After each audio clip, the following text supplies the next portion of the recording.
What's inside of our ship's engine room workshop?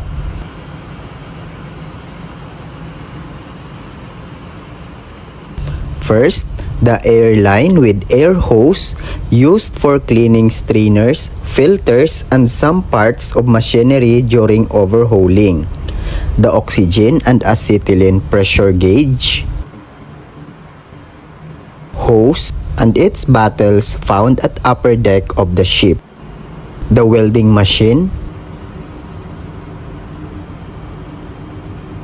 its hoses, and the toolbox. Inside of it is a welding equipment and PPEs like welding gloves, apron, welding rods, and welding mask. Also the fire curtain.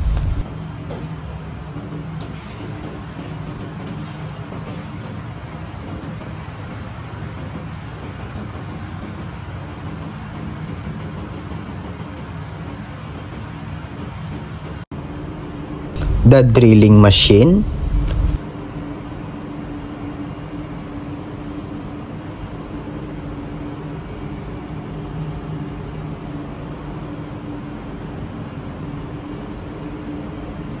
the grinding machine,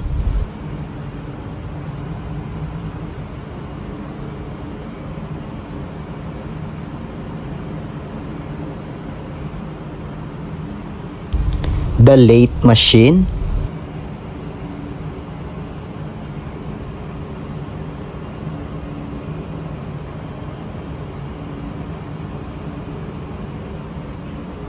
the cutting machine,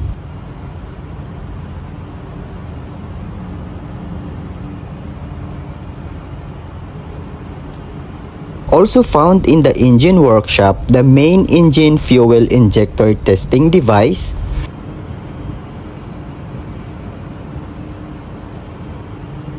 and the generator fuel injector testing device. And then, the cleaning station or the cleaning area.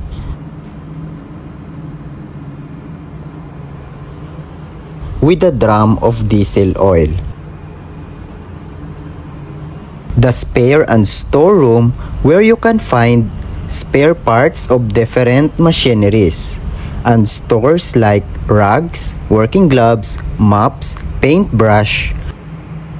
Also the pipes, flanges, elbows, angle, and flat bars.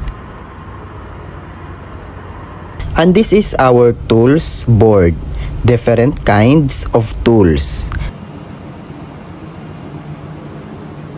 And in this cabinet, you can see the bolts and nuts, the washers, and other tools related to engine.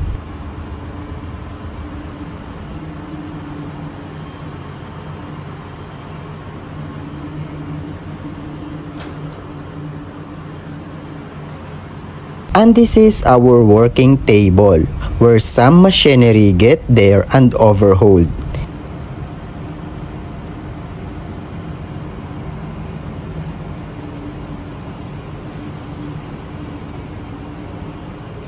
Equipped with bench vise.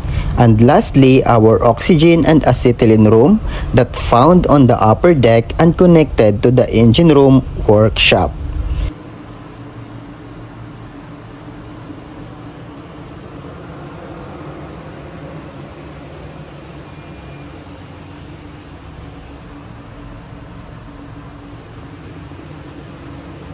That's all guys, thank you for watching, like and subscribe.